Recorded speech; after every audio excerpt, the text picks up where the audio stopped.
from it, because I have been feeling like that the last couple of days, really.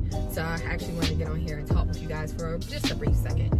So first, I'll say the things that have been bothering me with my anxiety is basically when my anxiety flares up, I have things that's called triggers. Triggers are things that happen, things that people may say, things that just pretty much those two really main scenarios are the things that really happens with anxiety. Another thing is with me that I have noticed, when my anxiety acts up, I actually start to feel down and depressed too.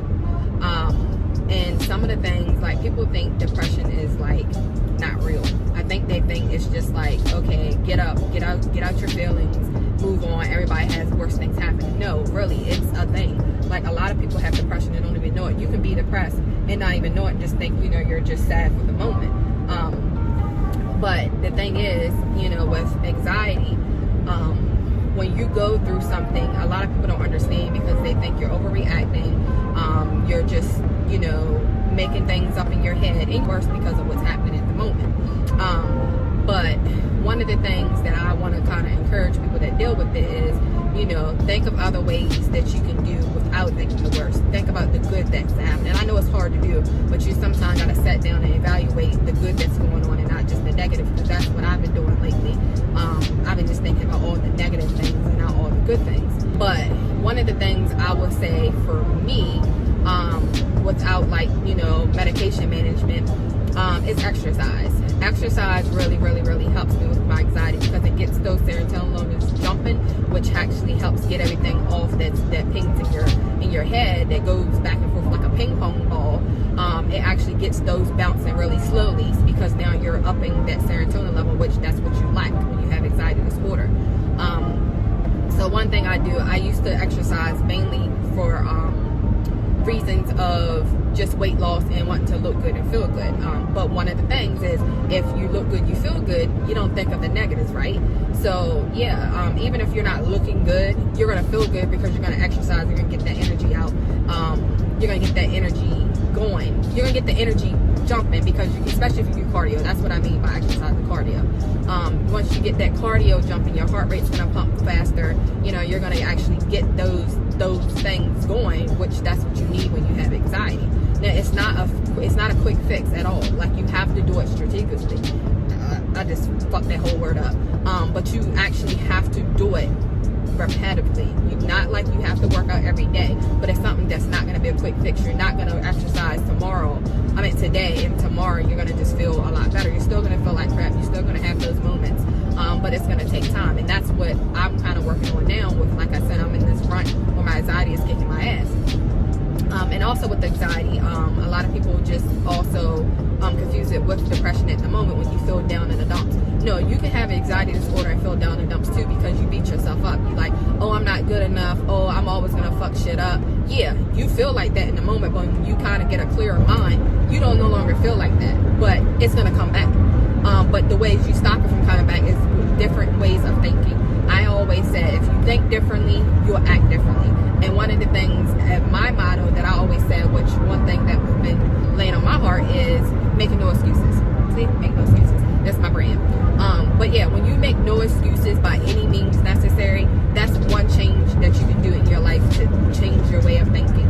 Don't think, okay, well, if I do this, this may happen. Because I'll be honest, I don't stick to my motto of my brand every day, all day as I should. But one thing I will say is, for the most part, I try. That's the main thing. If you try and you also realize, okay, I may have this, but this doesn't define me. I'm going to do what I need to do to move forward so it doesn't affect me. And that's one thing I would say with my brand that I always said, make no excuses. Because a lot of things I'm like, well, you don't understand this, and that. That's an excuse you're making. You're making like they don't understand you because this is what you're doing and it's not making sense to you. No, in reality, it's not that they don't understand you. You know they don't freaking understand you because they're not dealing with what you're dealing with, and they're not affected with how you're affected. They may not get it fully, but they understand where you're coming from, but they just don't get that feeling. So that's the only way I can explain it. Probably not explaining it good enough, but that's what I mean by that. But I'm gonna wrap this up. I just kind of want to get on here for a quick second. and say, if you're dealing with it, don't let it overcome you. Just don't, because it's a lot of things out there that can be a lot worse.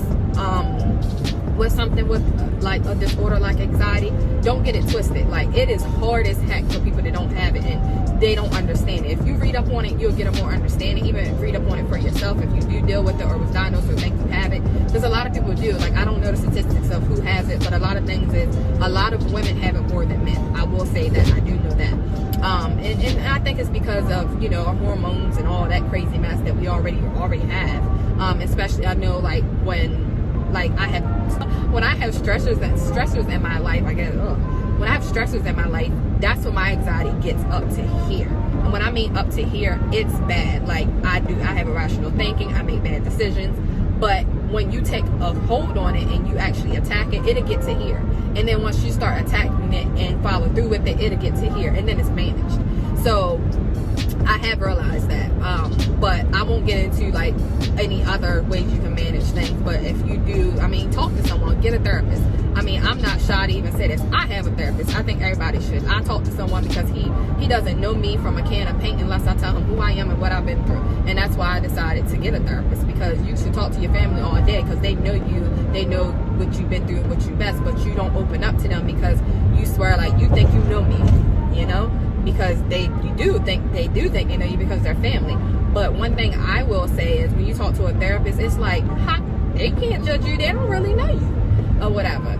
But if you're not honest with them, it was one thing is I wasn't with my therapist for a long time, you ain't gonna get nowhere. I'm gonna be honest with you, and your anxiety is just gonna keep kicking your ass.